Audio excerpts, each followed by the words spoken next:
ಮಾತರ್ಮೇ ಮಾತರಿಶ್ವನ್ ಪಿತರತುಲಗುರೋ ಭ್ರಾತರಿಷ್ಟಾಪ್ತಬಂಧೋ ಸ್ವಾಮಿನ್ ಸರ್ವಾಂತರಾತ್ಮನ್ನ ಜರ ಜರಯಿತರ್ಜನ್ಮ ಮೃತ್ಯಾಮಯಾನಾಂ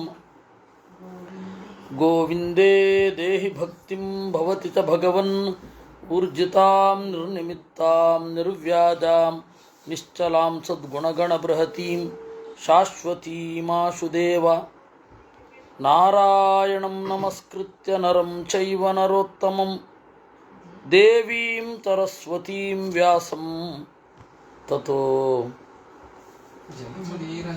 ಜಯಮುದೀರಯೇ ವಿಜಾನತಾಂ ಅವಿತ್ತಸ್ಯ ಮಧ್ವಸ್ಯ ಜಗತಿ ಗುರೋಃ ಪೂರ್ವಾಚಾರ್ಯಮಹಿಷ್ಠಾನಾಂ ಇಯಂ ಪ್ರಣತಿಮಾಲಿಕಾ ಪೂರ್ಣಜ್ಞಾನೇನ ಪೂರ್ಣಜ್ಞಾನಾಯ ವಿದ್ಮಹೇ ಪೂರ್ಣಾನಂದಾಯ ಧೀಮಹಿ ತನ್ನೋ ವ್ಯಾಸ ಪ್ರಚೋದಯಾತ್.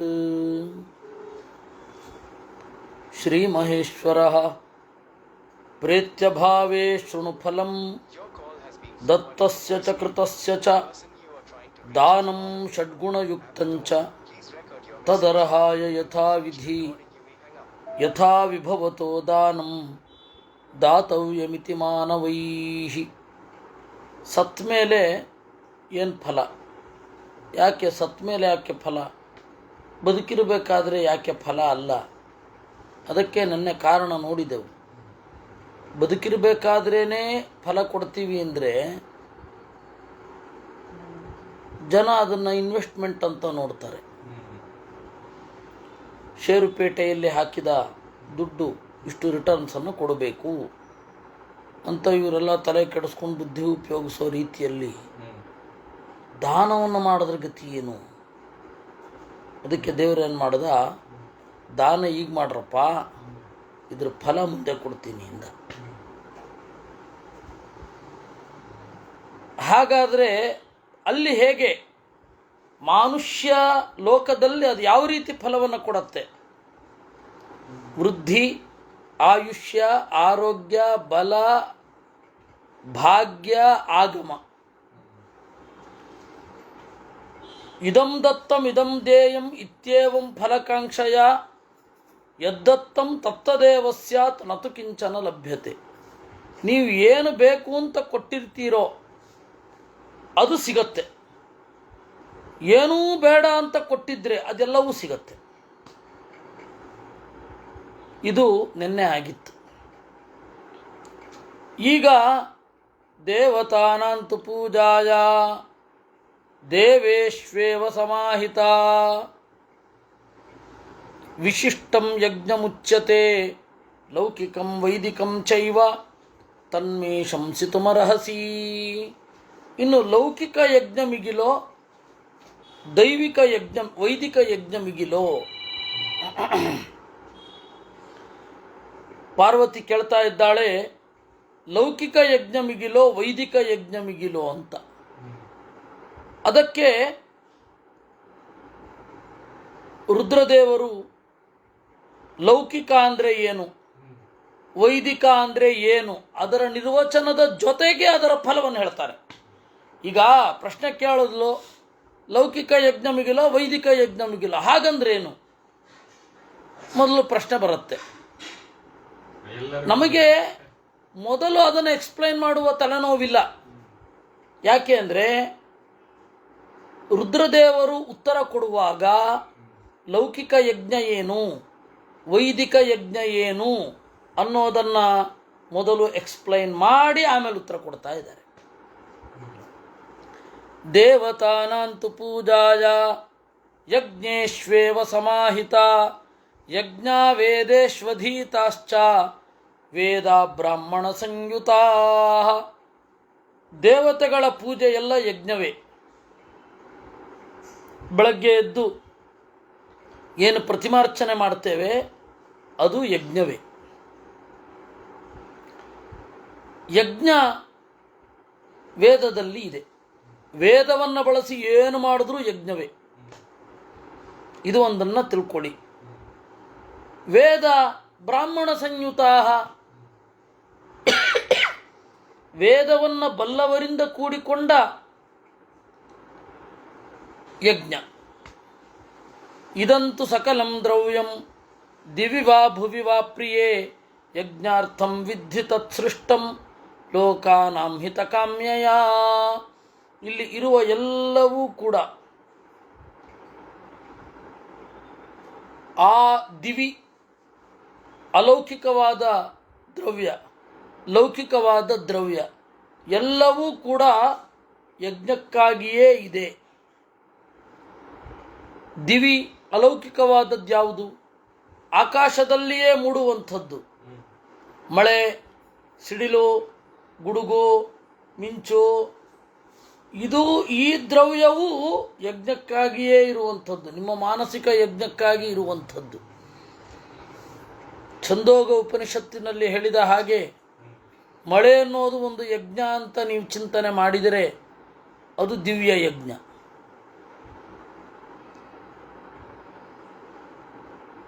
ಮಳೆ ಎನ್ನುವುದು ದೇವರ ಹಾಡು ಅಂತ ಚಿಂತನೆ ಮಾಡಿದರೆ,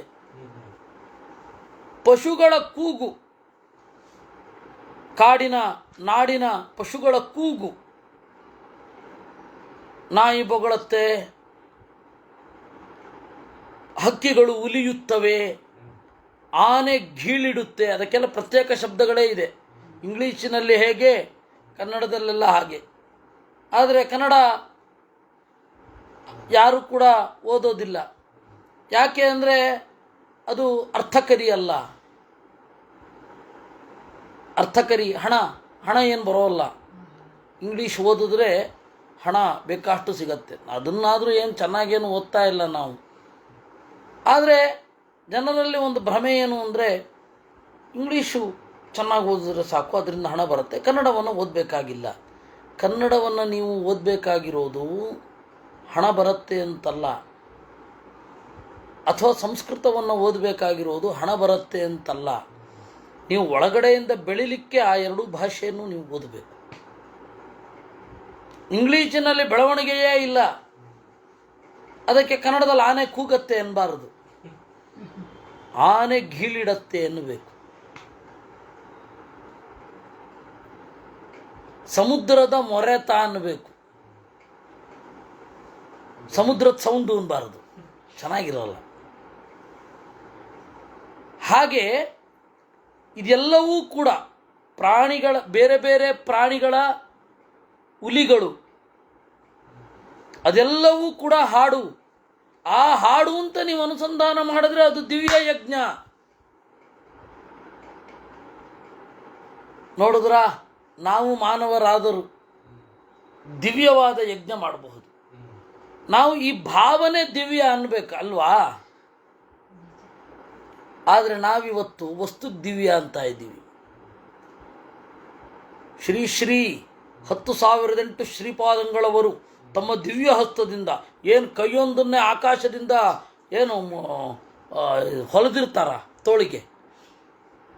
ದಿವ್ಯ ಅಂದರೆ ಹಾಗಾಗಬೇಕು, ದಿವ್ಯ ಸನ್ನಿಧಾನ ಅಂತಾರಲ್ಲ. ಆದ್ದರಿಂದ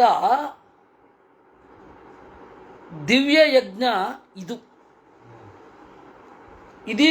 ಈ ಒಂದು ದಿವ್ಯವಾದ ಸಾಮಗ್ರಿಗಳೂ ಕೂಡ ಯಜ್ಞಕ್ಕಾಗಿಯೇ ಸೃಷ್ಟವಾಗಿದೆ. ಇನ್ನು ಭೂಮಿಯಲ್ಲಿ ಉಂಟಾದದ್ದು ದ್ರವ್ಯ, ಎಷ್ಟೋ ದ್ರವ್ಯಗಳಿದೆ. ಅಕ್ಕಿ ಇದೆ, ಬೇಳೆ ಇದೆ, ಕಟ್ಟಿಗೆ ಇದೆ, ಹುಲ್ಲಿದೆ, ದರ್ಭೆ ಇದೆ. ಅದೆಲ್ಲವೂ ಒಂದಲ್ಲ ಒಂದು ರೀತಿಯಿಂದ ಯಜ್ಞದಲ್ಲಿಯೇ ಸಮಾಪ್ತಿಯನ್ನು ಹೊಂದುವುದು. ಆದ್ದರಿಂದ ಇಷ್ಟು ದೊಡ್ಡ ಹಿನ್ನೆಲೆಯಲ್ಲಿ ರುದ್ರದೇವರು ಹೇಳ್ತಾ ಇದ್ದಾರೆ, ಇದಂತು ಸಕಲಂ ದ್ರವ್ಯಂ ದಿವಿವಾ ಭುವಿವಾ ಪ್ರಿಯೇ ಯಜ್ಞಾರ್ಥಂ ವಿದ್ಧಿ ತತ್ಸೃಷ್ಟಂ ಲೋಕಾನಾಂ ಹಿತಕಾಮ್ಯಯ. ಇದು ಲೋಕಕ್ಕೆ ಒಳ್ಳೆಯದು ಆಗತ್ತೆ. ಯಜ್ಞ ಅಂದರೆ ಒಂದು ಅಗ್ನಿಕುಂಡ ಇರುತ್ತೆ, ಅದರಲ್ಲೊಂದು ಅಗ್ನಿ ಇರುತ್ತೆ, ನಿಮಗೆ ತೋರಿದ ದ್ರವ್ಯವನ್ನು ಹಾಕೋದು ಅಂತ ಇಲ್ಲವೇ ಇಲ್ಲ. ಅದು ಮನುಕುಲದ ಒಳಿತೆ. ಯಜ್ಞದಲ್ಲಿ ದೋಷ ನುಸುಳಿಲ್ಲ ಅಂತಲ್ಲ. ಯಜ್ಞದಲ್ಲಿ ಸೀರೆ ಹಾಕ್ತಾರೆ. ಯಾರು ಉಟ್ಕೊಳ್ಳಿಕ್ಕೆ?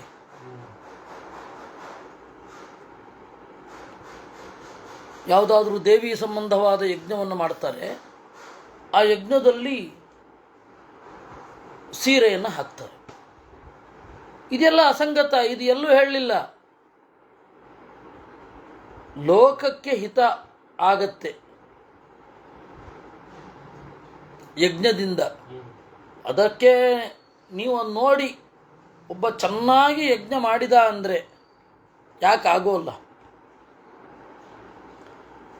ಆದ್ದರಿಂದ ಲೌಕಿಕ ಯಜ್ಞ ವೈದಿಕ ಯಜ್ಞ ಅಂತ ಎರಡಿಲ್ಲ. ಲೌಕಿಕ ಹಾಗೂ ವೈದಿಕ ಅಂದರೆ ಏನರ್ಥ? ಲೌಕಿಕ ಅಂದರೆ ಬೇಕಾದರೆ ಹೀಗೆ ಹೇಳಬಹುದು, ಕಾಮ್ಯ ಫಲವನ್ನು ಇಟ್ಟುಕೊಂಡು ಮಾಡಿದ ಯಜ್ಞ ಲೌಕಿಕ ಯಜ್ಞ ಅಂತ ಅನ್ನಿ. ಆದರೆ ವೇದದಲ್ಲಿ ಹೇಳಿದಂತೆಯೇ ಆಗಬೇಕು. ಏವಂ ವಿಜ್ಞಾಯ ತತ್ಕರ್ತ ಸದಾರ ಸತತಂ. ಇಷ್ಟೆಲ್ಲ ಮಾಡ್ತಾರಲ್ಲ, ಎಲ್ಲಿಯಾದರೂ ಊರಿನಲ್ಲಿ ಮಳೆ ಬರಲಿಲ್ಲ ಅಂದರೆ ಬ್ರಾಹ್ಮಣರನ್ನು ಕರೆಯಿಸಿ ಪರ್ಜನ್ಯ ಹೋಮವನ್ನು ಮಾಡಿಸ್ತಾರೆ, ಮಳೆ ಬರುತ್ತೆ. ಆ ಊರಿನವ್ರಿಗೆ ಸಂತೋಷ ಇರೋದು ಎಷ್ಟು ಕಡೆ ಕಂಡಿದೆ. ಅದು ಬುದ್ಧಿ ಲದ್ದಿ ಜೀವಿಗಳಿಗೆ ಗೊತ್ತಾಗಲ್ಲ. ಅವುಗಳು ಇಲ್ಲಿ ಬೆಂಗಳೂರಲ್ಲಿ ಓಡಾಡ್ತಾ ಇರ್ತವೆ. ಅವು ಅವ್ರ ಅಪ್ಪಂದರು ಅವ್ರ ಮಕ್ಕಳೆಲ್ಲ ಇದನ್ನು ಮಾಡ್ತಾ ಇರ್ತಾರೆ. ಅಯ್ಯೋ ಊರಿನಲ್ಲಿ ಯಜ್ಞ ಬೇಕು ಅಂತ ಹೇಳಿ ಪರ್ಜನ್ಯ ಹೋಮ ಮಾಡಿಸ್ತಾ ಇರ್ತಾರೆ. ಎಷ್ಟು ಕಡೆ ಆ ತರಹದ ಇನ್ಸ್ಟೆನ್ಸ್ ಆಗಿದೆ. ಏವಂ ವಿಜ್ಞಾಯ ತತ್ಕರ್ತ ಸದಾರ ಸತತಂ ದ್ವಿಜಃ ಪ್ರೇತ್ಯಭಾವೇ ಲಭೇಲ್ಲೋಕಾನ್ ಬ್ರಹ್ಮಕರ್ಮ ಸಮಾಧಿನಾ. ಈ ರೀತಿಯಾಗಿ ಅಧಿಕಾರಿಯೊಬ್ಬ ಯಜ್ಞವನ್ನು ಮಾಡಬೇಕು, ಲೋಕಕ್ಕೂ ಒಳ್ಳೆಯದಾಗಬೇಕು, ನಾನು ಎತ್ತರಕ್ಕೆ ಏರಬೇಕು ಅಂತ. ಒಬ್ಬ ಒಳ್ಳೆಯ ಲೋಕವನ್ನು ಪಡೆದೇ ಪಡಿತಾನೆ.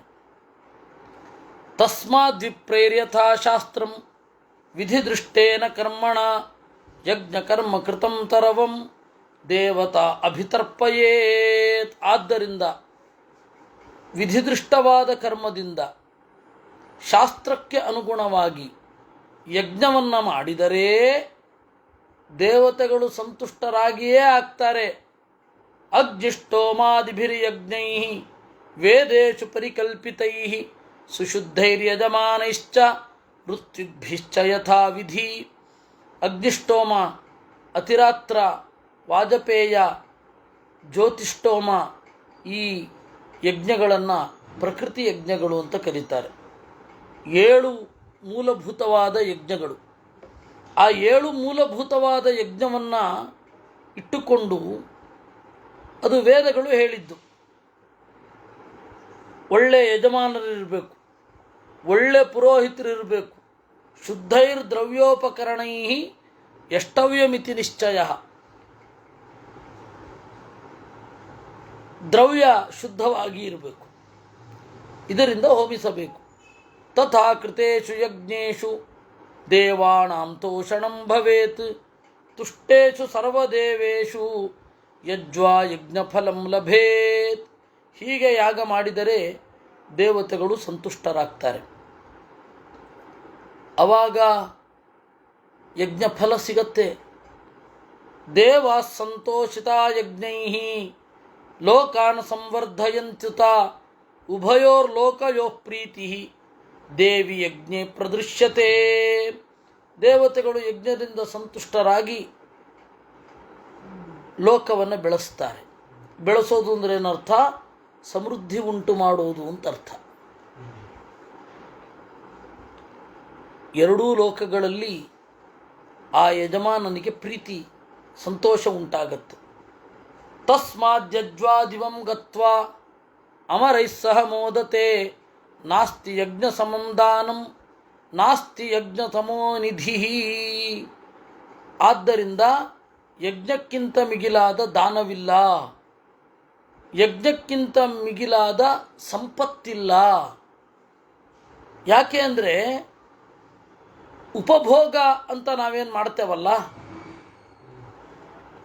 ಇವತ್ತಿನ ಪರಿಭಾಷೆಯಲ್ಲಿ ಎಂಜಾಯ್ ಮಾಡೋದು, ಅವತ್ತಿನ ಪರಿಭಾಷೆಯಲ್ಲಿ ಉಪಭೋಗ. ಎಂಜಾಯ್ ಮಾಡಿದಾಗ ಎಷ್ಟು ವಸ್ತು ಹಾಳಾಗತ್ತೆ, ಯಾವ ಪ್ರಯೋಜನವೂ ಇಲ್ಲ. ಆ ಎಲ್ಲ ವಸ್ತುಗಳನ್ನು ಇವನು ಬಳಸ್ತಾನೆ, ಆದರೆ ನಿಗೃಹೀತೇಂದ್ರಿಯನಾಗಿರ್ತಾನೆ. ಯಜ್ಞದಲ್ಲಿ ಭೋಗ ಬೇರೆಯವರಿಗೆ, ಯೋಗ ಅವನಿಗೆ. ಇದು ಎಷ್ಟು ಉದಾತ್ತವಾಗಿದೆ. ಈ ಉದಾತ್ತತೆ ಅರ್ಥ ಆಗೋದಿಲ್ಲ ಜನರಿಗೆ. ಒಬ್ಬ ನ್ಯೂಸ್ ಆ್ಯಂಕರು ನನ್ನನ್ನು ಕೇಳಿದ್ಲು, ನೀವು ಮಾಧ್ವರು ಓಪನ್ ಡಿಬೇಟಲ್ಲಿ ನೀವು ಸುಟ್ಟ ಚಕ್ರವನ್ನು ಕೈಗೆ ಹಾಕೋತೀರಾ, ಎದೆಗೆ ಹಾಕೋತೀರಾ, ಹಿಂಸೆ ತಪ್ಪಲ್ವೇ? ನಾನು ಹೇಳಿದೆ, ಆತ್ಮಹಿಂಸೆ ಯಾಕೆ ಮಾಡ್ಕೊಳ್ಳೋದು ಅಂದರೆ ಬೇರೆಯವ್ರಿಗೆ ಹಿಂಸೆ ಮಾಡೋ ಬುದ್ಧಿ ಬರದೇ ಇರಲಿ ಅಂತ ಮಾಡ್ಕೊಳ್ಳೋದು ಅಂತ.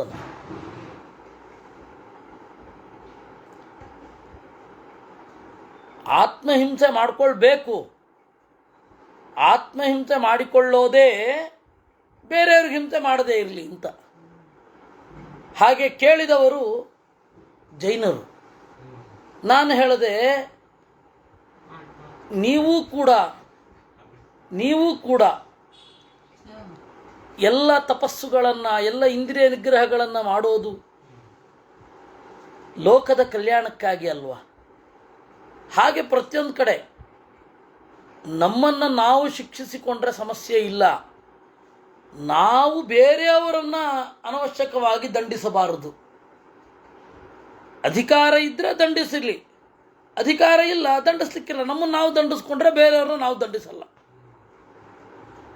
ಆ ಕಾರಣದಿಂದ ನಾಸ್ತಿ ಯಜ್ಞ ಸಮೋ ನಿಧಿ, ಯಜ್ಞ ಅನ್ನೋದು ಒಂದು ಒಳ್ಳೆಯ ಸಂಪತ್ತು ಅಂತಾರೆ. ಏಕೆಂದರೆ ಯಜ್ಞದಲ್ಲಿ ನೃತ್ಯ ಇರಬೇಕಾ, ಕಲೆ ಇರಬೇಕಾ, ಯಜ್ಞಶಾಲೆ ಕಟ್ಟಲಿಕ್ಕೆ ಬಡಗಿ ಬೇಕಾ, ಎಲ್ಲವೂ ಬೇಕು. ಬಂದವ್ರಿಗೆಲ್ಲ ಊಟಕ್ಕೆ ಹಾಕಬೇಕಾ, ಇವರು ಅವರು ಅಂತ ನೋಡ್ಲಿಕ್ಕಿಲ್ವಾ?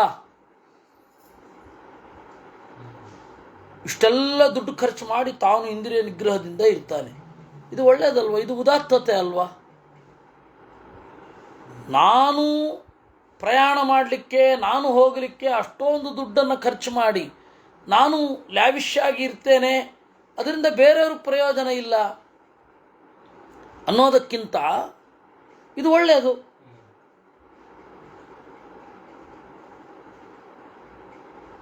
ಅದು ಸ್ವಾಗತ. ಯಜ್ಞ ಅನ್ನೋದು ಹಾಗೆ ಬಹಳ ಒಳ್ಳೆಯದದು. ಸರ್ವಧರ್ಮ ಸಮುದ್ದೇಶೋ ದೇವಿ ಯಜ್ಞೇ ಸಮಾಹಿತ. ಎಲ್ಲ ತರಹದ ಧರ್ಮ ಇರುತ್ತೆ ಯಜ್ಞದಲ್ಲಿ, ಯಾವುದಿರಲ್ಲ. ಒಂದು ಯಜ್ಞ ಅಂದರೆ ದೂರ ದೂರದ ಊರಿನಿಂದ ಬರ್ತಾರೆ, ಅಲ್ಲಿ ಒಂದಾಗ್ತಾರೆ. ಈಗ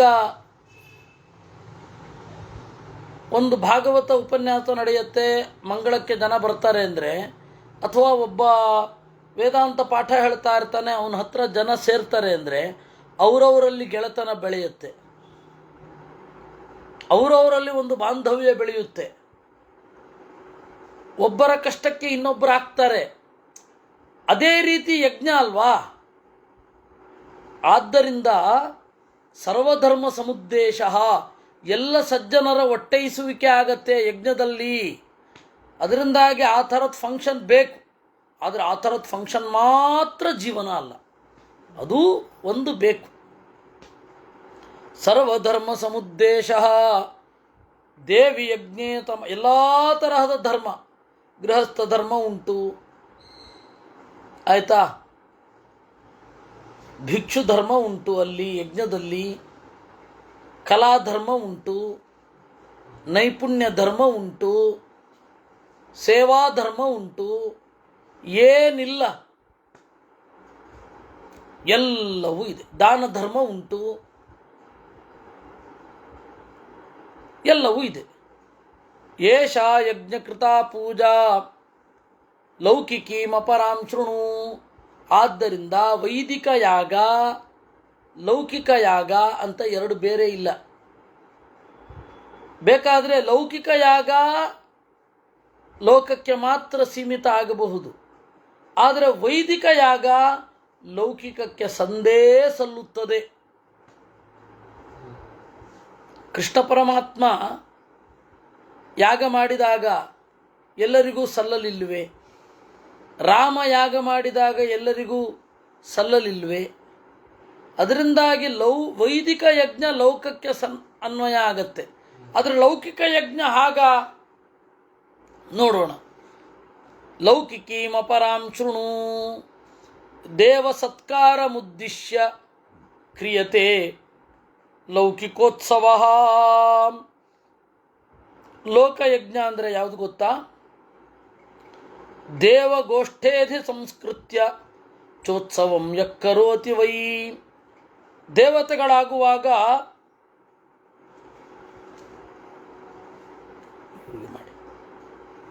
ಮತ್ತೆ ಮಾಡಿ ಕಟ್ಟಾಗಿದೆ ಅದು.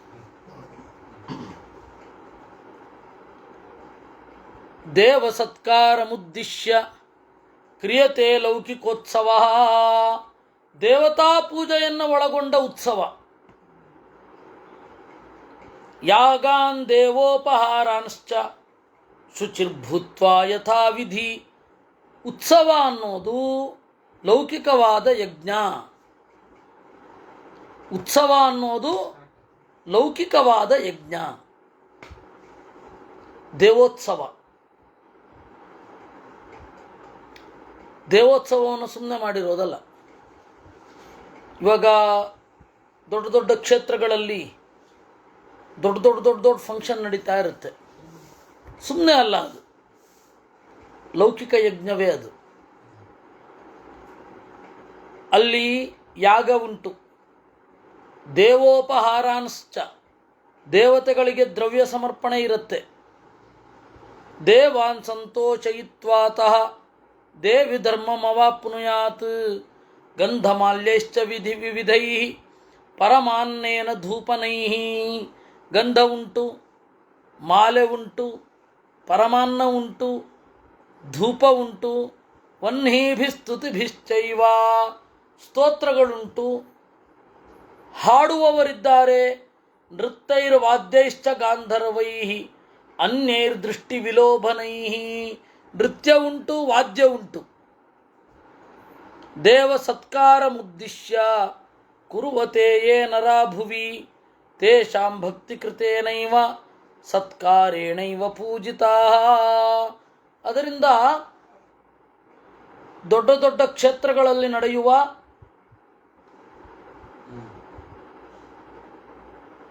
ದೊಡ್ಡ ದೊಡ್ಡ ಫಂಕ್ಷನ್, ಆ ಫಂಕ್ಷನ್ ಏನಿದೆ ಅದು ಲೌಕಿಕೋತ್ಸವವೇ.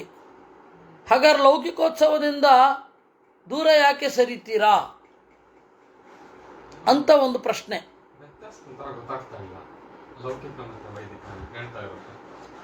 ಲೌಕಿಕೋತ್ಸವದಿಂದ ದೂರ ಯಾಕೆ ಸರಿತೀರಾ? ಲೌಕಿಕೋತ್ಸವ ಆಗಬೇಕು ಅನ್ನೋದು ಹೌದು, ಆದರೆ ನಿರಂತರ ಭಾಗವಹಿಸ್ಲಿಕ್ಕಾಗಲ್ಲ ಅನ್ನೋದಷ್ಟೇ ನಮ್ಮ ದೂರು.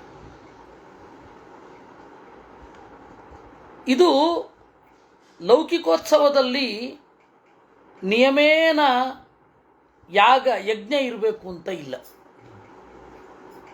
ಲೌಕಿಕೋತ್ಸವದಲ್ಲಿ ಅನ್ನ ಸಂತರ್ಪಣೆ ಇರುತ್ತೆ, ಪೂಜೆ ಇರುತ್ತೆ, ಮತ್ತು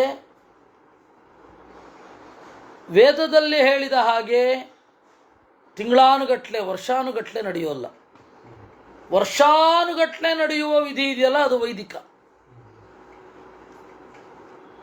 ಒಂದು ಹಬ್ಬ ಅಂದರೆ 7 ದಿವಸ ಮಿತಿ ಲೌಕಿಕೋತ್ಸವಕ್ಕೆ. ಲೌಕಿಕೋತ್ಸವದಲ್ಲಿ ನಾವು ದೇವರ ಅರಿವನ್ನು ಯಾವಾಗಲೂ ತಂದಿಟ್ಕೊಂಡಿರ್ಲಿಕ್ಕಾಗಲ್ಲ, ಮರೆಯಬಹುದು. ಇವಾಗ ಒಂದು ಮಠ ಮಂದಿರಗಳಲ್ಲಿ ಊಟಕ್ಕೆ ಇದ್ದ ಹಾಗೆ, ಊಟ ಅನ್ನೋದು ಜೊತೆಗೆ ನಡೆಸುವ ಕೂಟವೂ ಹೌದು. ಊಟದಲ್ಲಿ ಸಂತೋಷ ಇರಬೇಕು, ತಮಾಷೆ ಇರಬೇಕು, ಬಹಳ ಕಾಲ ದೂರ ಆಗಿದ್ದವರು ಒಟ್ಟಿಗೆ ಸೇರಿದ ಒಂದು ಎಲ್ಲ ಇರಬೇಕದು, ಪ್ಯಾಕೇಜ್ ಅದು. ಆದರೆ ವೈದಿಕದಲ್ಲಿ ಆ ತರಹದಕ್ಕೆಲ್ಲ ಅವಕಾಶ ಇಲ್ಲ. 3 ಸವನಗಳು, ಪ್ರಾತಃ ಸವನ, ಮಧ್ಯಂದಿನ ಸವನ, ಸಾಯಂ ಸವನ. ಅಲ್ಲಿಯೂ ಲೌಕಿಕ ಮೂಡಬಾರದು ಅಂತಿಲ್ಲ, ಅಶ್ಲೀಲ ಸೂಕ್ತಗಳೆಲ್ಲ ಉಂಟಲ್ಲ, ಅಶ್ಲೀಲ ಸೂಕ್ತಗಳೆಲ್ಲ ಉಂಟು. ಅಶ್ಲೀಲ ಸೂಕ್ತ ಅಂತ ಹೇಳಿದ್ರೆ ಶುಕ್ಲ ಯಜುರ್ವೇದದಲ್ಲಿ ಎಲ್ಲ ಇರೋದದು ಅಶ್ಲೀಲ ಸೂಕ್ತ ಅಂತ. ಹುಡುಗ ಹುಡುಗಿಯರು ಛೇಡಿಸಿಕೊಳ್ಳುವ ರೀತಿಯಲ್ಲಿ ಮಾತನಾಡಬಹುದಾದ ಅವಕಾಶ. ಪಾತ್ರೆ ತೊಳಿತಾ ಹೆಣ್ಣು ಮಕ್ಕಳು ವೇದ ಪಾರಾಯಣ ವೇದದ ಸೂಕ್ತಗಳನ್ನು ಹೇಳುವಂತಹ ಪದ್ಧತಿಯೂ ಇದೆ. ಅಂದರೆ ಲೌಕಿಕದಲ್ಲಿ ವೈದಿಕ ಇರುತ್ತೆ, ವೈದಿಕದಲ್ಲಿ ಲೌಕಿಕ ಇರುತ್ತೆ. ಎರಡೂ ಜಾಸ್ತಿ ಯಾವುದಿರುತ್ತೆ ಅನ್ನೋದು ಇಂಪಾರ್ಟೆಂಟ್. ಇವಾಗ ಹುಳಿ ಅಂತೀವಿ, ಏನು ಹುಳಿ ಮಾತ್ರ ಇರುತ್ತಾ? ಹುಳಿಯಲ್ಲಿ ಎಲ್ಲವೂ ಇದೆ. ಸ್ವಲ್ಪ ಸಿಹಿ ಇರುತ್ತೆ, ಸ್ವಲ್ಪ ಖಾರ ಇರುತ್ತೆ, ಸ್ವಲ್ಪ ಒಗರಿರುತ್ತೆ, ಆ ಥರ ಎಲ್ಲ ಪ್ಯಾಕೇಜ್. ಒಂದು ಊಟ ಅಂತ ಹೇಳಿದ್ರೆ ಎಲ್ಲ ಪ್ಯಾಕೇಜ್. ಆ ರೀತಿ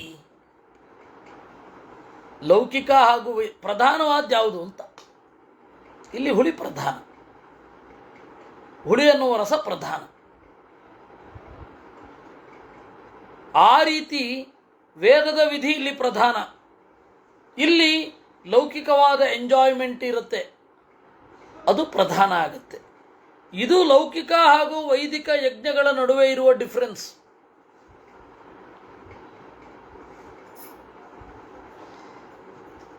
ತೇಷಾಂ ಭಕ್ತಿ ಕೃತೇನೈವ ಸತ್ಕಾರ, ಅದು ಒಂದು ಸತ್ಕಾರವೇ ದೇವತೆಗಳಿಗೆ. ತೇನೈವ ತೋಷಂ ಸಂಯಾಂತಿ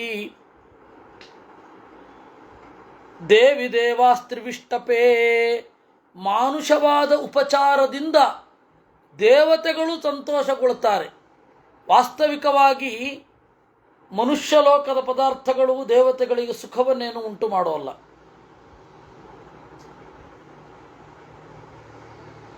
ನಮ್ಮ ದ್ರವ್ಯ ಕಟ್ಕೊಂಡು ಅವ್ರಿಗೇನಾಗಬೇಕು? ದೇವಲೋಕದಲ್ಲಿ ಮಾಲೆ ಇರಲ್ವೇ? ದೇವಲೋಕದಲ್ಲಿ ಧೂಪ ಇರಲ್ವೇ? ದೇವಲೋಕದಲ್ಲಿ ಆಹಾರ ಇರಲ್ವೇ? ನಾವು ಇಲ್ಲಿ ಸಲ್ಲಿಸುವ ನಮ್ಮ ದೇಹಕ್ಕೆ ತಾಗಿರುವ ದ್ರವ್ಯಗಳಿಂದ ದೇವತೆಗಳಿಗೆ ಏನಾಗಬೇಕು? ಆದರೂ ದೇವತೆಗಳು ಸ್ವೀಕಾರ ಮಾಡ್ತಾರಂತೆ. ಯಾಕೆಂದರೆ ಅದರ ಹಿಂದೆ ಇರುವ ಸ್ತೋತ್ರ ಭಕ್ತಿಭಾವದಿಂದ. ಮಧ್ವಾಚಾರ್ಯ ಹೇಳಿಲ್ವೇನು, ಮನೋಪಿ ಭೋಗ್ಯಮೀಶಸ್ಯ ಅಂತ. ನಮ್ಮ ಮನಸ್ಸು ದೇವರ ಭೋಗ. ಕೇವಲೈ ಸ್ತುತಿಭಿರ್ದೇವಿ ಗಂಧಮಾಲ್ಯತಮಾಹಿತೈ ಸಂತೋಷಂ ಯಾಂತಿ ತೇ ದೇವಾ ಭಕ್ತೈ ಸಂಪೂಜಿತಾಸ್ತಥಾ. ಅದರಿಂದಾಗಿ ದೇವತೆಗಳನ್ನು ಸಂತೋಷಪಡಿಸಲೇಬೇಕು.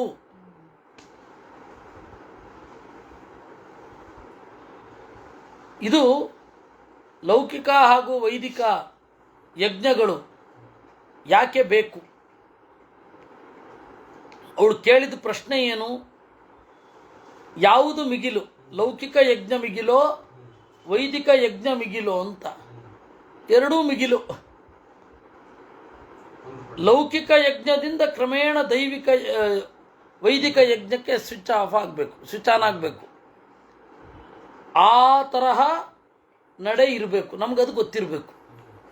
ಇದರ ಮಿತಿ ಇಷ್ಟು ಅನ್ನೋದು ಗೊತ್ತಿರಬೇಕು.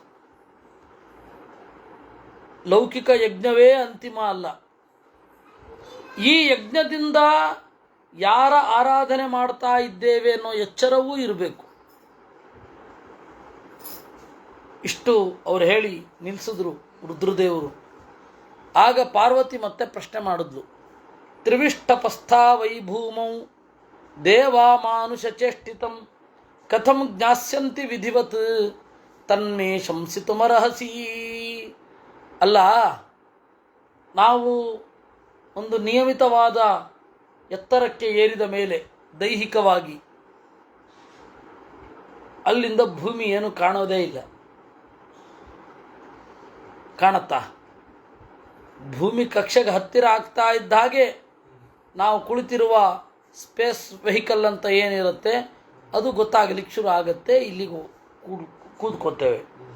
ಇಲ್ಲಿಂದ ಒಂದು ನಿಯಮಿತವಾದ ಅಂತರದಲ್ಲಿ ಹೊರಟೋದ್ಮೇಲೆ ಭೂಮಿಯ ಸಂಪರ್ಕವೇ ನಮಗಿರಲ್ಲ. ಆದರೆ ದೇವತೆಗಳಿಗೆ ಮನುಷ್ಯರದ್ದೆಲ್ಲ ಕಾಣುತ್ತಂತೆ. ಹೇಗೆ? ತ್ರಿವಿಷ್ಟಪಸ್ಥಾ ವೈಭೂಮೌ ದೇವಾ ಮಾನುಷ ಚೇಷ್ಟಿತಂ ಕಥಂ ಜ್ಞಾಸ್ಯಂತಿ ವಿಧಿವತ್ ತನ್ಮೇ ಶಂಸಿತುಮರ್ಹಸಿ. ಸ್ವರ್ಗದಲ್ಲಿರುವ ದೇವತೆಗಳು ಮನುಷ್ಯ ಲೋಕದಲ್ಲಿರುವ ನಮ್ಮ ಕ್ರಿಯೆಗಳನ್ನು ಹೇಗೆ ತಿಳ್ಕೋತಾರೆ?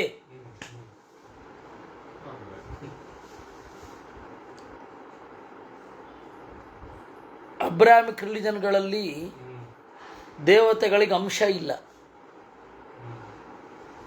ಸಿದ್ಧಿಗಳಿಲ್ಲ. ಅಣಿಮ, ಮಹಿಮ, ಗರಿಮ, ಲಘಿಮ, ಪ್ರಾಪ್ತಿ, ಪ್ರಾಕಾಮ್ಯ, ಸಿದ್ಧಿಯ ಹೆಸರು ಕೂಡ ಕೇಳಲಿಲ್ಲ. ವ್ಯಾಪ್ತಿಯ ಬಗ್ಗೆ ಇಲ್ಲ. ಹಾಂ, ಹೌದೌದೌದೌದು. ಅವ್ರಿಗೆ ಯಾರಿಗೂ ಕೂಡ ಈ ಪ್ರಶ್ನೆಗಳು ಬಂದಿಲ್ಲ. ಮತ್ತು ಇನ್ನೂ ಏನು ಸಮಸ್ಯೆ ಅಂತ ಹೇಳಿದರೆ, ಮಹಾಭಾರತದ ಈ ಭಾಗವನ್ನಂತೂ ನೋಡಿಯೇ ಇಲ್ಲ ಅನ್ನುವಷ್ಟು ದುರ್ಲಭ. ಸುಮಾರು 9 ವರ್ಷ ನಮ್ಮ ಕುಮುದಮ್ಮ ಮಹಾಭಾರತವನ್ನು ಕೇಳಿರ್ತಾರೆ. ನಾನು ಈ ಥರದ್ದು ಯಾವುದಾದ್ರು ಒಂದು ಅಂಶ ಬಂದಾಗ ಅವ್ರನ್ನ ಕೇಳೋದು, ನೀವು ಇದನ್ನು ಮೊದಲು ಕೇಳಿದ್ರಾ ಅಂತ. ನನಗೆ ನಿರಾಸೆ ಮೂಡಿಸುವ ಹಾಗೆ ಬಹುತೇಕ ಉತ್ತರ ಇಲ್ಲ, ಕೇಳಿಲ್ಲ ಅನ್ನೋದೇ ಆಗಿರುತ್ತೆ ಅವ್ರದ್ದು. ಯಾಕೆ ನಮಗೆ ಮಹಾಭಾರತದ ಬಗ್ಗೆ ಇಷ್ಟೊಂದು ನಿರ್ಲಕ್ಷ್ಯ?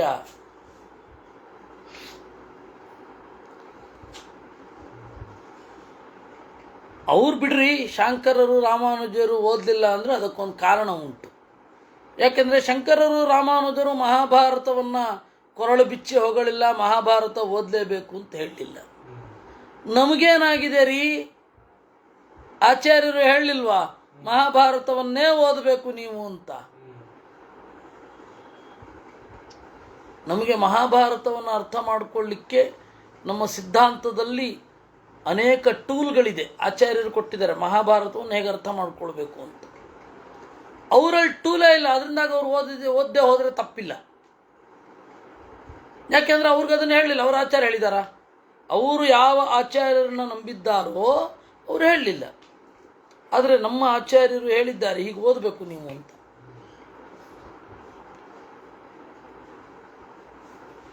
ತ್ರಿವಿಷ್ಟಪಸ್ಥಾ ವೈಭೂಮೌ ದೇವಾಂ ಆಯ್ತಲ್ಲ, ತದಹಂತೆ ಪ್ರವಕ್ಷ್ಯಾಮಿ ಯಥಾ ತೈರ್ಜ್ಞಾಯತೆ ಪ್ರಿಯೇ. ನಾನು ಹೇಳ್ತೇನೆ ಕೇಳು. ಪ್ರಾಣಿನಾಂತು ಶರೀರೇಶು ಅಂತರಾತ್ಮ ವ್ಯವಸ್ಥಿತ. ಎಲ್ಲ ಜೀವರ ಶರೀರದಲ್ಲಿ ಅಂತರಾತ್ಮ ಇರ್ತಾನೆ. ಆತ್ಮಾನಂ ಪರಮಂ ದೇವಂ, ಪರಮಾತ್ಮನೂ ಇರ್ತಾನೆ. ಆತ್ಮ ಮನೋವ್ಯವಸ್ಥಾನಾತ್ ಸರ್ವಂ ವೇತ್ತಿ ಶುಭಾಶುಭಂ ಆತ್ಮೈವ ದೇವಾಸ್ತದ್ವಿದ್ಯುಃ ಅವ್ಯಗ್ರ ಮನಸಾ ಕೃತಂ. ಹೀಗೆ ಅಂತರ್ಯಾಮಿಯಾದ ದೇವರ ಜೊತೆ ದೇವತೆಗಳೆಲ್ಲ ಇರ್ತಾರೆ. ಅವರು ಅವ್ಯಗ್ರ ಮನಸಾ ಕೃತಂ ವಿದ್ಯುಃ, ಆರಾಮವಾಗಿ ತಿಳ್ಕೊಳ್ತಾರೆ. ಸತಾಂ ಮನೋವ್ಯವಸ್ಥಾನಾತ್ ಶುಭಂ ಭವತಿ ವೈ ನೃಣಾಂ. ಅದರಿಂದ ದೇವತೆಗಳು ಅಲ್ಲೆಲ್ಲೋ ಇಲ್ಲ, ಇಲ್ಲಿಯೇ ಇದ್ದಾರೆ. ಕಠೋಪನಿಷತ್ತಿನಲ್ಲಿ ಹೇಳಿಲ್ವೇ, ಮಧ್ಯೆ ವಾಮನಮಾಸೀನಂ ವಿಶ್ವೇ ದೇವಾ ಉಪಾಸತೆ. ಹೃದಯ ಗುಹೆಯಲ್ಲಿ ವಾಮನ ಇದ್ದಾನೆ. ಇಲ್ಲಿ ಇರುವ ವಾಮನನನ್ನು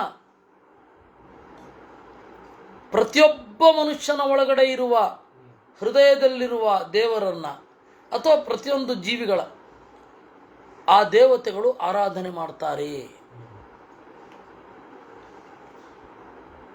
ಅದು ಗೊತ್ತಾಗತ್ತೆ. ತಸ್ಮಾತ್ ದೇವಾಹಿತಂ ಪೂಜ್ಯಾಃ ಬ್ರಾಹ್ಮಣಾನಾಂ ತಥೈವ ಚ ಯಜ್ಞಾಶ್ಚ ಧರ್ಮ ಕಾರ್ಯಾಣಿ ಗುರುಪೂಜಾ ಚ ಶೋಭನೆ. ಆದ್ದರಿಂದ ದೇವತೆಗಳು ಇಲ್ಲೇ ಇರ್ತಾರಾದ್ದರಿಂದಾಗಿ ನಾವು ಮಾಡೋದನ್ನೆಲ್ಲ ನೋಡ್ತಾರೆ. ಅವರು ನೋಡ್ತಾ ಇದ್ದಾರೆ ಅಂತ ಸಂಕೋಚಕ್ಕಾದರೂ ಮೊದಲು ಮಾಡಿ. ಅಯ್ಯೋ ಯಾವಾಗಲೂ ನೋಡ್ತಾ ಇದ್ದಾರೆ ಅವರು ಅಂತ ಸಂಕೋಚ ಆದರೂ ಮೊದಲಿರಲಿ, ಆಮೇಲೆ ಅದು ಬೆಳ್ಕೊಂಡು ಹೋಗುತ್ತೆ. ಹೀಗೆ ಒಳಿತನ್ನ ಮಾಡಿದವನು ಪರತ್ರೇಹ ಚ ಮೋದತೆ. ಅನ್ಯಥಾ ಮನ ಆವೇಶ್ಯ ಕೃತನ್ನ ಫಲತಿ ಪ್ರಿಯೇ ಋತೇಪಿತ ಮನೋದೇವಿ ಅಶುಭಂ ಫಲತಿ ಧ್ರುವಂ. ಮನಸ್ಸು ಮಾಡ್ತಾ ಇರುವ ಶುಚಿಯ ಕೆಲಸದಲ್ಲಿ ಇರದೇ ಹೋದರೆ, ಧರ್ಮದ ಕೆಲಸದಲ್ಲಿ ಮನಸ್ಸಿಲ್ಲದೆ ಹೋದರೆ ಫಲಿಸೋದಿಲ್ಲ. ಅಧರ್ಮದ ಕೆಲಸವನ್ನು ಮನಸ್ಸಿಲ್ಲದೆ ಮಾಡಿದ್ರೂ ಫಲಿಸುತ್ತೆ. ಅದರ ಎಚ್ಚರ ಇರಲಿ. ಆದ್ದರಿಂದಾಗಿ ದೇವತೆಗಳು ಕ್ಲೋಸ್ ಆಗಿ ಮಾನಿಟರ್ ಮಾಡ್ತಾ ಇರ್ತಾರೆ. ಆ ಶಕ್ತಿ ಅವ್ರಿಗಿದೆ, ಅದರಿಂದಾಗಿ ಮಾಡಬೇಕು ಅನ್ನುವಲ್ಲಿಗೆ 128ನೇ ಅಧ್ಯಾಯ. ಆಮೇಲೆ ಶ್ರಾದ್ದ ಕಥನ. ಪಿತೃಮೇಧವನ್ನು ಹೇಗೆ ಮಾಡಬೇಕು ಅಂತ ಅವಳು ಕೇಳ್ತಾಳೆ. ಪಿತೃಮೇಧ ಕಥಂ ದೇವ ತನ್ಮೇ ಶಂಸಿತು ಮರ್ಹಸಿ. ತನ್ಮೂಲಕ ಹೇಳ್ತಾ ಇದ್ದಾಳೆ, ಯಾರ್ಯಾರು ಶ್ರಾದ್ದ ಮಾಡ್ತಾರೆ ಎಲ್ಲರೂ ತಿಳಿದಿರಬೇಕು, ಅವರ ಮನೆಯವರು ತಿಳಿದಿರಬೇಕು. ಶ್ರಾದ್ದ ಅಂದರೆ ಏನು, ಹೆಣ್ಣು ಮಕ್ಕಳು ಗಂಡು ಮಕ್ಕಳು ಎಲ್ಲ. ಹೆಣ್ಣುಮಕ್ಕಳು ಜ್ಞಾನ ಅವಶ್ಯಕತೆ ಇಲ್ಲ ಅಂತ ತೀರ್ಮಾನ ಮಾಡಿಬಿಟ್ಟಿದ್ದಾರೆ ಇವರು. ಅದು ಹೆಂಗೆ ಅಂತ ನಂಗೆ ಇನ್ನೂ ಅರ್ಥ ಆಗಿಲ್ಲ. ಇನ್ನು ಕೆಲವ್ರದ್ದು ಓವರು ಅಲ್ಲಿರೋದನ್ನೆಲ್ಲ ದಾಸಾಹಿತ್ಯ ಹೇಳ್ಬಿಟ್ಟಿದೆ ಅಂತ. ಇಲ್ಲ, ದಾಸರು ಮಾಡಿದ ಅದ್ಭುತ ಕೆಲಸಗಳ ಬಗ್ಗೆ ಗೌರವ ಇದೆ. ಕುಂತಿ ಮಾಡಿದ್ದಲ್ಲ ಅಲ್ಲ, ಉಲ್ಲೇಖ ಇದೆ. ಯಾರು ಹೇಳ್ತಾರೆ ನನಗೆ ಒಂದು ಅದೇ ಹೇಳಿ, ನನಗೆ ಯಾರು ಗಟ್ಟಿ ಹೇಳ್ತಾರೆ ಅಂತ ಹೇಳಿ. ಹೆಣ್ಣು ಮಕ್ಕಳಿಗೆ ಧರ್ಮೋದಕ ಕೊಡಲಿಕ್ಕೆ ಬಿಡಲ್ಲ ಬೆಂಗಳೂರು ಮೈಸೂರು ಕಡೆ. ಕೆಲವೊಂದು ಕಡೆ ಆದರೂ ಹೆಣ್ಣು ಮಕ್ಕಳಿಗೆ ಧರ್ಮೋದಕ ಕೊಡಲಿಕ್ಕೆ, ಇನ್ನು ಧರ್ಮೋದಕ ಕೊಡಲಿಕ್ಕೆ ಬಿಡದವರು ವಿಷ್ಣು ಸಹಸ್ರನಾಮ ಗೀತೆ ಹೇಳಿ ಅಂತ ಹೇಳ್ತಾರ. ಹೆಣ್ಣು ಮಕ್ಕಳಿಗೆ ಜ್ಞಾನ ಬೇಡವಾ? ಅಲ್ಲಿ ದೇವ್ರು ಹೇಳಿದಾನ, ಅಲ್ಲಿ ಹೆಣ್ಣು ಮಕ್ಕಳಿಗೆ ಜ್ಞಾನ ಬೇಡ ಅಂತ ಅವನೇನು ಹೇಳಲಿಲ್ಲ. ಅವನು ಹೆಣ್ಣಾಗಲಿ ಗಂಡಾಗಲಿ ಜ್ಞಾನ ಪಡಿಬೇಕು ಅಂತ ತಾನೇ ಹೇಳಿರೋದು.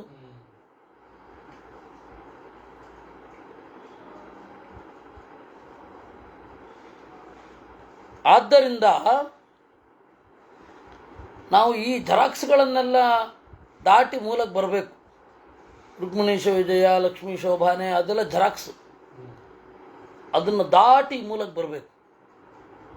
ಭಾಗವತವೂ ಕೂಡ ಭಾಗವತವನ್ನು ಹೇಳಬೇಕು. ಅಯ್ಯೋ ಜನರಿಗೆ ಕಷ್ಟ ಆಗತ್ತೆ ಅಂತ ನಾವ್ಯಾರು ತೀರ್ಮಾನ ಮಾಡೋರು? ನಾವು ಹೇಳೋದು ಹೇಳ್ತಾ ಇರ್ಬೇಕು. ಕೇಳಿ ಕೇಳಿ ಅಭ್ಯಾಸ ಆಗತ್ತಪ್ಪ. ಆದ್ದರಿಂದ ಪಿತೃಮೇಧವನ್ನು ಅವಳು ಕೇಳಿದ್ಲು, ಪಿತೃಮೇಧದ ಬಗ್ಗೆ ಹೇಳಿ ಅಂತ. ಅದರ ಸೂಚನೆ ಏನು ಅಂದರೆ, ಎಲ್ಲ ಹೆಣ್ಣು ಮಕ್ಕಳು ಕೂಡ ಶ್ರಾದ್ದದ ಬಗ್ಗೆ, ಯಜ್ಞದ ಬಗ್ಗೆ, ದೇವರ ಬಗ್ಗೆ ತಿಳ್ಕೊಂಡಿರಬೇಕು. ಮೊದಲು ವಿದ್ಯಾಮಾನ್ಯರು ಶುರು ಮಾಡಿದ್ದು ಹೆಣ್ಣು ಮಕ್ಕಳು ವಿಷ್ಣು ಸಹಸ್ರನಾಮ ಹೇಳಬೇಕು ಅಂತ.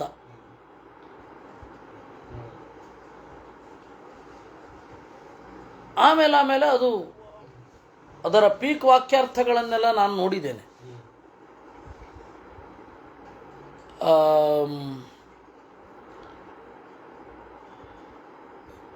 ಅವ್ರಿಗೊಂದು ಪ್ರಶ್ನೆಯೇ ಮೂಡಲ್ವಾ ಅಂತ. ಎಲ್ಲರಿಗಿಂತ ಯಾರಿಗೂ ಬೇಡ, ಎಲ್ಲ ಯಾವ ಹೆಣ್ಮಕ್ಳಿಗೂ ಬೇಡ ಅಂತ ಹೇಳ್ತಾರಲ್ಲ. ದಾಸ ಸಾಹಿತ್ಯ ಬರೋ ಮೊದಲು ಮಧ್ವಾಚಾರ್ಯರ ತಾಯಿ, ಅವರ ಅಕ್ಕ ಎಲ್ಲ ಏನು ನಾಸ್ತಿಕರಾಗ ಇದ್ದರು, ಅಥವಾ ಮುಂದೆ ದಾಸ ಸಾಹಿತ್ಯ ಬರುತ್ತೆ, ಮುಂದೆ ಕನ್ನಡದಲ್ಲಿ ಪದ್ಯ ಮಾಡ್ತಾರೆ, ನಮಗೆ ಇವತ್ತು ಬೇಡ ಅಂತ ಇದ್ರ. ಹೀಗೆ ಏನೇನೋ ಇದೆ ನೋಡಿ. ಇಲ್ಲಿ ಕೇಳ್ತಾ ಇದ್ದಾರೆ, ದಕ್ಷಿಣ ದಿಕ್ಕಿನಲ್ಲಿ ಪಿತೃದೇವತೆಗಳು ನೆಲೆಗೊಂಡಿರ್ತಾರೆ. ಯಥಾವೃಷ್ಟಿಂ ನಾನು ಕೆಲವು ಅಂಶಗಳನ್ನು ಮಾತಾಡ್ತೇನೆ, ಯಾಕೆಂದರೆ ಇದು ವಿಸ್ತಾರವಾಗಿ ಹಿಂದೆ ಎಲ್ಲ ಹೇಳಿದ್ದೇವೆ. ಯಾವ ರೀತಿ ಭೂಮಿಯಲ್ಲಿರುವ ಜಂತುಗಳು ಮಳೆಗಾಗಿ ಕಾಯ್ತಾ ಇರ್ತಾರೆ, ಹಾಗೆ ಪಿತೃದೇವತೆಗಳು ಶ್ರಾದ್ದಕ್ಕಾಗಿ ಕಾಯ್ತಾ ಇರ್ತಾರೆ. ಕುರುಕ್ಷೇತ್ರ, ಗಯಾ, ಗಂಗಾ, ಸರಸ್ವತಿ, ಪ್ರಭಾಸ, ಪುಷ್ಕರ ಇವುಗಳಲ್ಲಿ ಕೊಟ್ಟರೆ ವಿಶೇಷ ಫಲ. ಒಳ್ಳೆ ತೀರ್ಥಕ್ಷೇತ್ರ, ನದಿ, ಏಕಾಂತದ ವನ, ಕಾಡು, ನದಿ ತೀರ ಇವುಗಳೆಲ್ಲ ಅತ್ಯಂತ ಪ್ರಶಸ್ತವಾದದ್ದು ಶ್ರಾದ್ದಕ್ಕೆ. ಕೃಷ್ಣಪಕ್ಷ ಶ್ರೇಷ್ಠವಾದದ್ದು. ಅಮಾವಾಸ್ಯೆ, ತ್ರಯೋದಶಿ, ನವಮಿ, ಪ್ರತಿಪತ್ ಈ ತಿಥಿಗಳಲ್ಲಿ ಸಂತೋಷ ಪಡ್ತಾರೆ. ಜನ್ಮದಿನದಲ್ಲಿ ಮಾಡಬಾರದು, ರಾತ್ರಿ ಶ್ರಾದ್ದ ಮಾಡಬಾರದು. ರಾತ್ರಿ ಶ್ರಾದ್ದ ಮಾಡಬಾರದು. ಅಲ್ಲ, ಸೂರ್ಯೋದಯ ಆದಮೇಲೆ ಮಾಡಬೇಕು. ಆದ್ದರಿಂದ ಕೃಷ್ಣಾಷ್ಟಮಿ ದಿವಸ ಉಪವಾಸ ಮಾಡಿ ಮಾರನೇ ದಿವಸ ಬೆಳಗ್ಗೆ ಬೇಗ ಪಾರಣೆನೇ ಮಾಡಬೇಕು. ಇಲ್ಲಾಂದರೆ ಇವರು ಎಲ್ಲ ಕೊಡೋದು ಏನಾಗತ್ತೆ, ರಾತ್ರಿ ಶ್ರಾದ್ದ ಮಾಡಿ, ನವಮಿ ಇದ್ದವರು ರಾತ್ರಿ ಶ್ರಾದ್ದ ಮಾಡಿ ಆಮೇಲೆ ಪಾರಣೆ ಮಾಡ್ತಾರೆ. ಅದು ರಾತ್ರಿ ಶ್ರಾದ್ದ ವಿರುದ್ಧ ಅಶಿಷ್ಟರು ಮಾಡುವಂಥದ್ದು. ರಾತ್ರಿ ಶ್ರಾದ್ದಂ ನ ಕುರ್ವೀತ, ಅದು ಮಾಟ, ಅಭಿಚಾರಕ್ಕೆ ಸಮ ಅಂತ ಹೇಳ್ತಾರೆ. ಇದೆಲ್ಲ ಎಲ್ಲಿ ಇಟ್ಕೊಂಡಿರ್ತಾರೋ ಇವರು. ಅಲ್ಲ, ರಾತ್ರಿ ಮಾಡಲಿಕ್ಕಿಲ್ಲ, ಅದು ಅವ್ರು ಹೆಂಗೆ ಮಾಡ್ತಾರೆ ಅಂದರೆ 2 ಗಂಟೆ ಮೇಲೆ ಶುರು ಮಾಡ್ತಾರೆ. 2 ಗಂಟೆ ಮೇಲೆ ಶುರು ಮಾಡ್ತಾರೆ.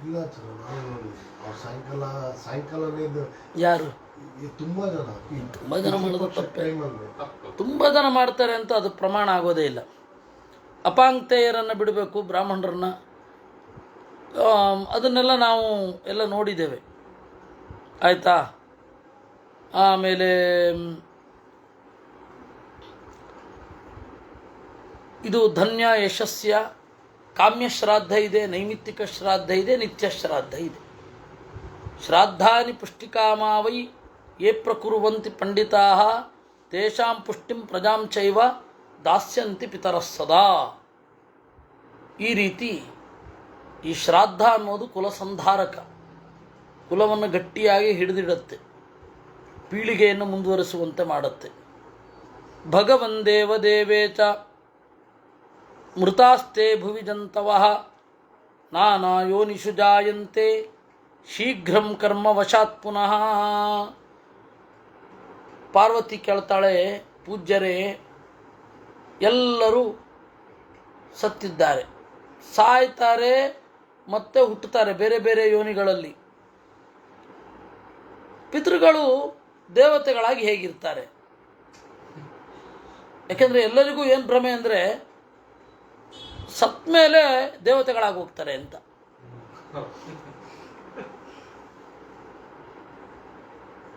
ಒಂದು ವರ್ಷದ ಒಳಗಡೆ ಮಾಡೋದು ಆ ವ್ಯಕ್ತಿಗಾಗಿ ಮಾಡುವ ಶ್ರಾದ್ದ, ಅದನ್ನು ಏಕೋದ್ದಿಷ್ಟ ಅಂತ ಕರೀತಾರೆ. ಅದೇ 1 ವರ್ಷ ಆದಮೇಲೆ ಮಾಡಿದ್ರೆ ಸರ್ವೋದ್ದಿಷ್ಟ, ಎಲ್ಲರನ್ನ ಕುರಿತು ಮಾಡುವಂತಹ ಶ್ರಾದ್ದ. ಈ ಡಿಫ್ರೆನ್ಸ್ ಗೊತ್ತಿಲ್ಲದೆ ನಮ್ಮಪ್ಪನ ಶ್ರಾದ್ದ ಏನು, ನಮ್ಮಪ್ಪ ಬರ್ತಾರೆ ಅಂದರೆ ಈ ಥರದ್ದೊಂದು ಪರಿಭಾಷೆ ಇದೆ. ನಮ್ಮಪ್ಪ ಬರ್ತಾರೆ ನಾಳೆ ಅಂದರೆ ಶ್ರಾದ್ದ ಇದು ಮಾಡ್ಕೊಂಡು ಹೋಗ್ತಾರೆ. ಇದು ಕೆಲವೊಂದೆಲ್ಲ ಮಕ್ಕಳಿಗೆ ಹೇಳೋದು ಭಾರಿ ಕಷ್ಟ. ನಮ್ಮಪ್ಪ ಹೋದಾಗ ಅಲ್ಲಿ ನೋಡು ನಿಮ್ಮ ತಾತ ಬಂದಿದ್ದಾರೆ, ನಮಸ್ಕಾರ ಮಾಡು ಅಂತ ಅನಮಿವಂಗೆ ಹೇಳಿದ್ರು. ಮಾಡಿದ್ಲು ಅವಳು. ಎಲ್ಲಿ ಎಲ್ಲಿ ಎಲ್ಲಿ ಅಂತ ಕಾಣಲಿಲ್ಲ, ಮಾಡಿದ್ಲು. ಆಮೇಲೆ ಆ ಪಿಂಡವನ್ನು ತಗೊಂಡು ಹೋಗಿ ಹಸುವಿಗೆ ಇಟ್ಟರು. ಗೋಪಿತಾತನ್ನು ತಿಂದುಬಿಡತ್ತ ಅದು ಅಂತ ಕೇಳಿದ್ಲು ಅವಳು. ಮಕ್ಕಳಿಗೆ ಹೆಂಗೆ ಹೇಳೋದು? ಅದು ಆವಾಹನೆ ಮಾಡಿದ್ದು ಆಮೇಲೆ ವಿಸರ್ಜನೆ ಮಾಡಿರ್ತಾರೆ, ಹೇಳಲಿಕ್ಕಾಗಲ್ಲ. ಇಲ್ಲ ಇಲ್ಲ ಅವರು ಹೋದ್ಮೇಲೆ ತೊಗೊಂಡಿದ್ದು ಅಂತ ಏನೇನೋ ಹೇಳಬೇಕಾಯ್ತು.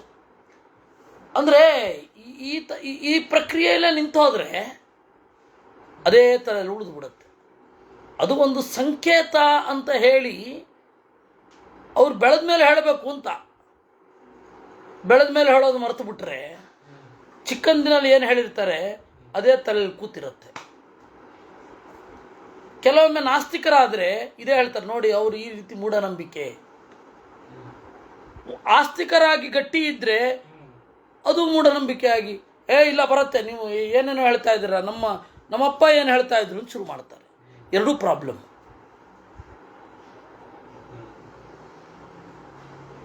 ಅವರು ಆಸ್ತಿಕರಾಗೇ ಇದ್ದರೆ ನೋಡಿ, ಸತ್ ಕೂಡಲೇ ದೇವತೆಗಳಾಗ್ತಾರೆ. ಅವ್ರು ಎಂಥದೇ ಕೆಟ್ಟ ಕೆಲಸ ಮಾಡಿರಲಿ, ನಮ್ಮಪ್ಪ ಸತ್ ಕೂಡಲೇ ದೇವರಾದರು, ಅವ್ರು ಬರ್ತಾರೆ. ಇದು ಒಂದು ಭ್ರಮೆ. ಅಯ್ಯೋ ಏನೇನೋ ಹೇಳ್ತಾರೆ, ಅಲ್ಲಿ ಯಾರು ಬರ್ತಾರೆ, ಇದಿನ್ನೊಂದು ಭ್ರಮೆ. ವಾಸ್ತವಿಕವಾಗಿ ಪಿತೃದೇವತೆಗಳು ಬೇರೆ, ಪಿತೃಗಳು ಬೇರೆ. ನಾವು ನಾಮ ಪ್ರತೀಕದಲ್ಲಿ ಮಾಡೋದು ಅನ್ನೋದಿರ್ಬೇಕಲ್ವಾ. ಇವಳು ಅದನ್ನು ಕೇಳಿದ್ರು. ಪಿತೃಣಾಂ ಕಥಮೋ ದೇಶ ಪಿಂಡ ನಷ್ಟಂತಿತೆ ಕಥಂ. ಪಿತೃಗಳು ಯಾವ ದೇಶದಲ್ಲಿರ್ತಾರೆ, ಪಿಂಡಗಳನ್ನು ಹೇಗೆ ತಿಂತಾರೆ. ಅನ್ನೇ ದತ್ತೇ ಮೃತುವಾನಂತೂ ಕಥಮಾಪ್ಯಾಯನಂ ಭವೇತ್. ನಾವು ಇಲ್ಲಿ ಪಿಂಡ ಇಟ್ಟರೆ ಅವ್ರಿಗೆ ಹೆಂಗೆ ಹೊಟ್ಟೆ ತುಂಬತ್ತೆ. ಇಲ್ಲಿ ಇಟ್ಟಿರುವ ಪಿಂಡವನ್ನು ಇಲ್ಲೇ ವಿಸರ್ಜನೆ ಮಾಡ್ತೇವೆ. ಮೊದಲ ಪಿಂಡವನ್ನು ಜಲಚರ ಪ್ರಾಣಿಗಳಿಗೆ, ಮಧ್ಯಮ ಪಿಂಡವನ್ನು ಸೊಸೆಗೆ, ಮೂರನೇ ಪಿಂಡವನ್ನು ಭೂಚರ ಪ್ರಾಣಿಗಳಿಗೆ ಅಥವಾ ಗಗನಚರ ಪ್ರಾಣಿಗಳಿಗೆ ಇಟ್ಟುಬಿಡುತ್ತೇವೆ. ಇಲ್ಲೇ ಡಿಸ್ಪೋಸ್ ಆಗ್ಬಿಡುತ್ತೆ. ಈಗ ಒಂದು ಆಳವಾದ ಕುಣಿ ತೆಗೆದು ಅದರಲ್ಲಿ ಹೂತು ಬಿಡ್ತೇವೆ ಅಲ್ವಾ. ಪಿತೃದೇವತೆಗಳಿಗೆ ಎಲ್ಲಿ ಹೊಟ್ಟೆ ತುಂಬತ್ತೆ, ನಾವಿಲ್ಲಿ ಕೊಡೋದು. ಇದು ನನಗೆ ಸಂಶಯ. ಇದಕ್ಕೆ ಉತ್ತರ ಹೇಳಿ. ಈ ರೀತಿ ಪಾರ್ವತಿ ಕೇಳ್ತಾ ಇದ್ದಾಗ ಇಡೀ ಪರಿಷತ್ತು ಕಿವಿ ತೀಡಿ ಕೂತಿತ್ತಂತೆ, ಏನು ಹೇಳ್ತಾನೆ ಅಂತ. ಏತದ್ ವಿರುದ್ಧಂ ಪೃಚ್ಛಂತ್ಯಾಂ. ಒಳ್ಳೆ ನಾಸ್ತಿಕರ ಥರ ಕೇಳ್ತಾ ಇದ್ದಾಳು ಅವಳು. ಪೂರ್ತಿ ಕಿವಿಯನ್ನ ಇಡೀ ಪರಿಷತ್ತು ಅಲ್ಲೇ ಇಟ್ಟಿತು.